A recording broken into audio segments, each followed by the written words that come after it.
नमस्कार मित्रांनो, जय शिवराय। आज आम्ही मलंगगड किल्ल्याला भेट देण्यासाठी जात आहोत। मलंगगडाचे 3 टप्प्यात वर्गीकरण करता येते।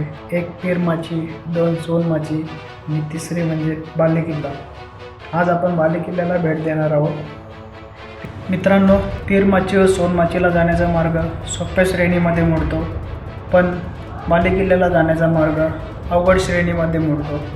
त्याचे कारण असे की 1780 साली मराठे व इंग्रजांमध्ये युद्ध झाले व तो किल्ला इंग्रजांनी ताब्यात घेतल्यानंतर त्यावेळचे इंग्रजांचे धोरण असे होते की एखादा किल्ला जर ताब्यात घेतला त्यानंतर त्या गडाचा येण्या जाण्याचा मार्ग उद्ध्वस्त करायचा। त्यामुळे बालेकिल्ल्याला जाण्याचा मार्ग अवघड श्रेणीमध्ये मोडतो।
मित्रांनो, या ठिकाणी अंदाजे 15 फूट लांब लोखंडी पाईप आहे।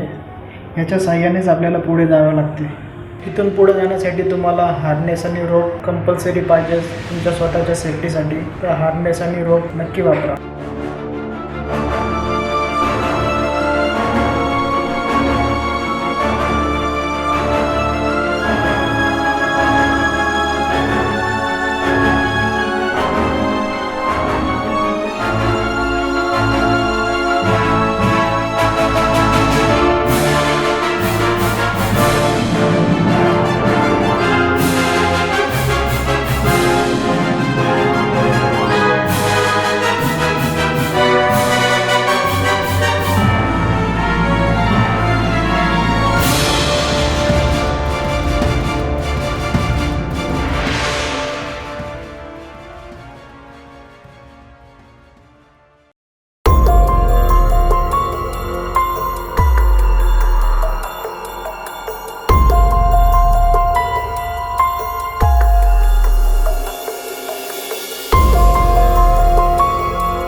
जय भवानी, जय शिवाजी, हर हर महादेव, हर हर महादेव.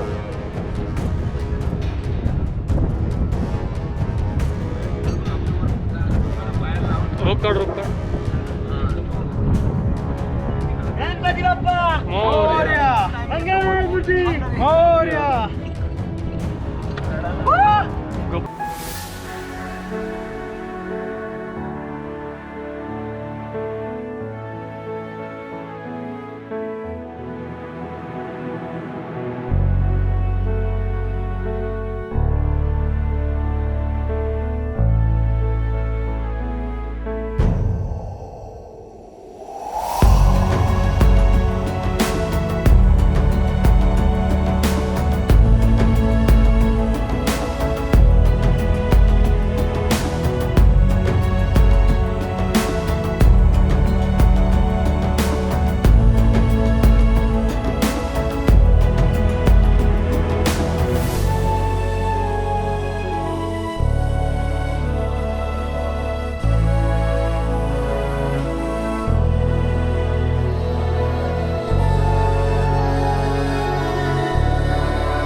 मित्रांनो, या ठिकाणी साखळदंड लावलेला आहे.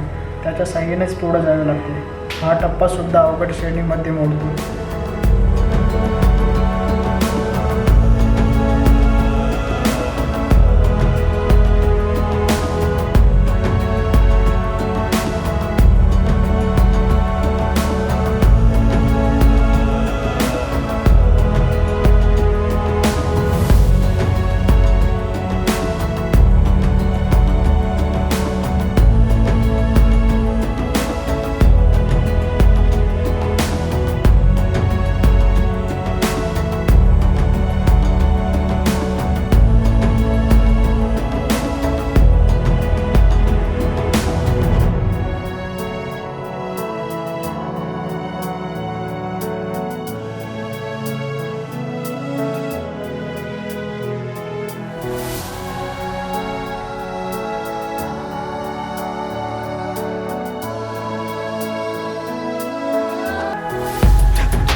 तर मित्रांनो, फायनली मलंगगडच्या टॉपला पोचलेलो आहे.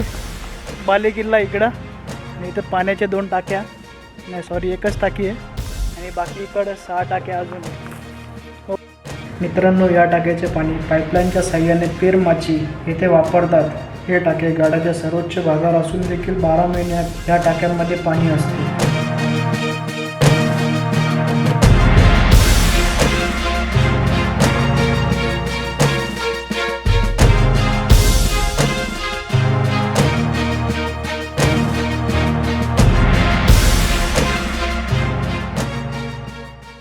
मित्रांनो, बाले किल्ल्याच्या समोरच देवणीचा सुळका देखील आहे. या सुळक्यावर काहीतरी दिसतं असं आम्हाला वाटलं तर आम्ही कॅमेऱ्याच्या साह्याने झूम करून बघितले असता तिथे आपल्या महाराजांची शिवमुद्रा आहे. व मित्रांनो, देवणीच्या सुळक्याबाबत असेही ऐकले आहे की जर सुळक्यावर दगड फेकून मारला तर तो दगड सुळक्यावर पोचला तर मनातली गोष्ट पूर्ण होते असे म्हणतात.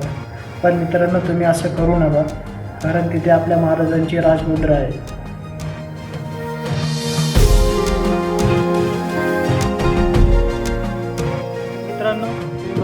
गडावरील हा एकमेव वाडा आहे.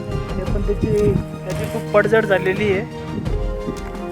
इथं 2 वरती खिडक्या आहे आणि वाड्याला एकच एंट्री आहे.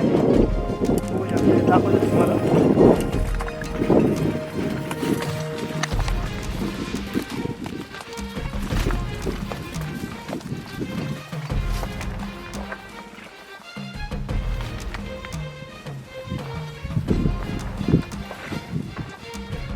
वाड्याला छप्पर तर बिलकुल नाहीच आहे आणि आतमध्ये काय राहिलं पण नाही आहे. खूपच पडझड झालेली आहे.